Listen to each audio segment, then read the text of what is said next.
WDL에서 SQL을 실행하는 방법에 대해서 설명을 하겠습니다.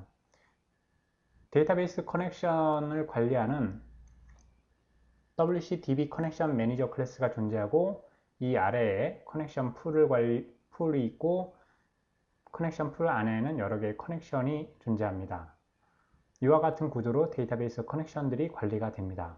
이 커넥션을 사용하여 SQL을 실행하는 클래스가 WCSTMT라는 클래스입니다. STMT는 스테이트먼트의 약자입니다.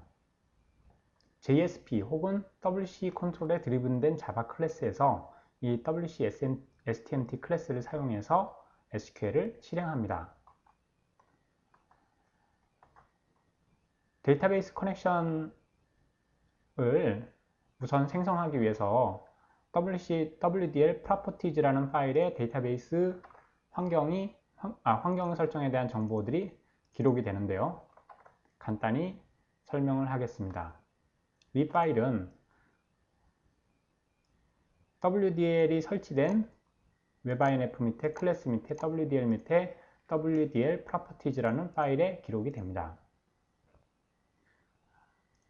아래의 샘플은 실제 JSP에서 보여지는 샘플은 실제 JSP에서 SQL을 실행하는 코드를 나타내고 있습니다. 여기에서 컨테이너라는 걸 생성했고 이 컨테이너는 WC 페이지에서 상속받은 클래스입니다. 물론 이렇게 WC 페이지에서 상속받은 클래스를 반드시 정의하지 않고 JSP 내부에서 바로 이와 같이 실행을 할 수도 있습니다. WC 스테이트먼트를 생성하고 이 WC 스테이트먼트에서 execute update라는 혹은 execute query를 실행하시면 됩니다. 이때 세 개의 파라미터가 전달이 되는데 첫 번째는 SQL, 실행하고자 하는 SQL, 세 번째는 DSN, Database Source Name, 즉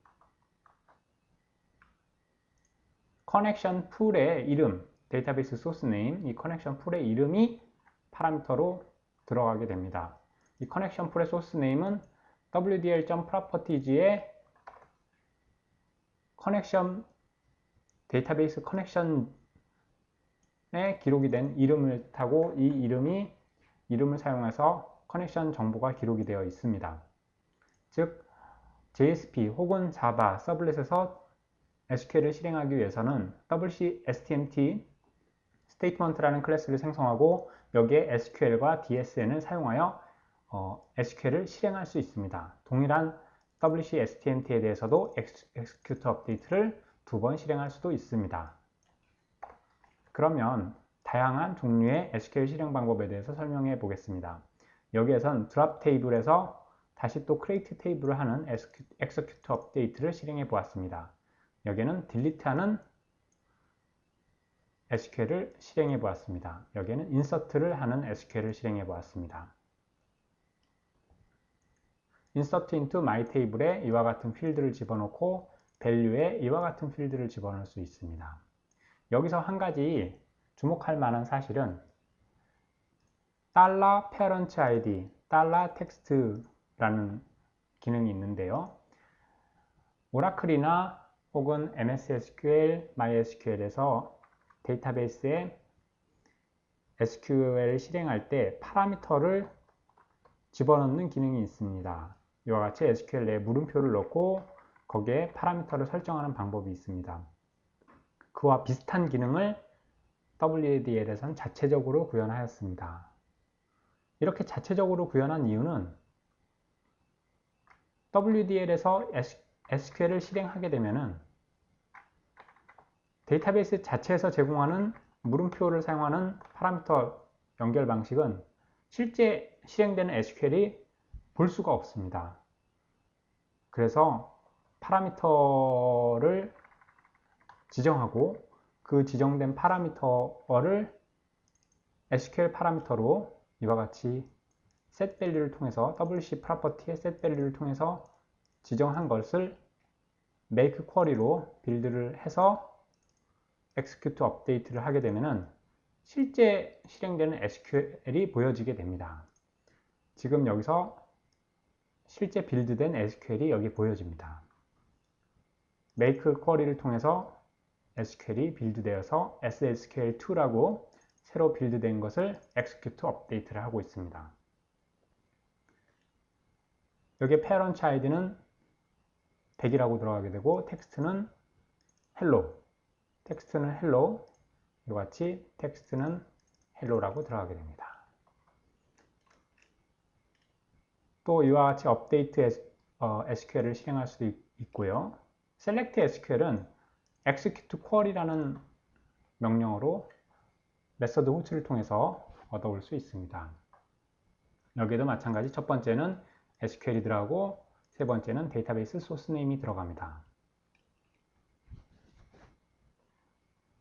이것도 select 또 하나 방법입니다. 여기서 n이라고 지칭한 것은 max로 select하는 숫자를 뜻합니다. 10개면 10개만 해라. 그런데 여기에선 무한대로 이 테이블에 있는 자료를 모두 다 가지고 와라. 이런 걸 뜻합니다. execute query의 결과값은 벡터가 되고 이 벡터의 엘러먼트는 WC properties가 됩니다. 벡터의 엘러먼트가 WC properties일 때 WC properties를 화면에 출력하는 이와 같은 기능을 보시고 있습니다. 이것은 이 SQL을 실행해서 WC properties를 엘러먼트로 가지는 벡터를 반환받았을 때, 리턴 받았을 때 그거를 화면에 출력한 내용들입니다. select record VVS는 결과가 벡터로 오지만 VN이라고 해서 벡터로 오지만 이 벡터의 엘러먼트가 또다시 벡터가 됩니다.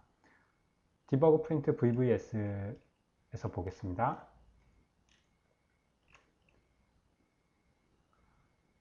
이것은 그 벡터의 엘러먼트가 또다시 벡터인 그리고 그 벡터의 엘러먼트가 다시 스트링인 경우입니다.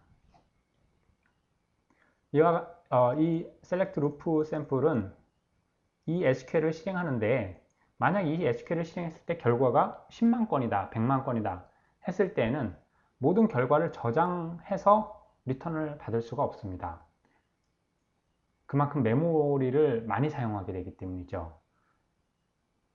그래서 execute query start를 해서 시작을 하고 그 다음에 한 건씩 fetch를 해서 그 결과를 WC properties에 얻어와서 이걸 출력하고 그 다음에 execute query end를 통해서 WC statement의 SQL을 끝내는 방식도 제공을 합니다. 이와 같이 데이터베이스 커넥션 매니저를 사용해서 SQL을 실행하는 방법에 대해서 살펴보았습니다. 이 샘플은 WDL 밑에 동 밑에 샘플 밑에 데이터베이스라는 곳에 컨테이너와 컨테이너 자바 소스에 있습니다.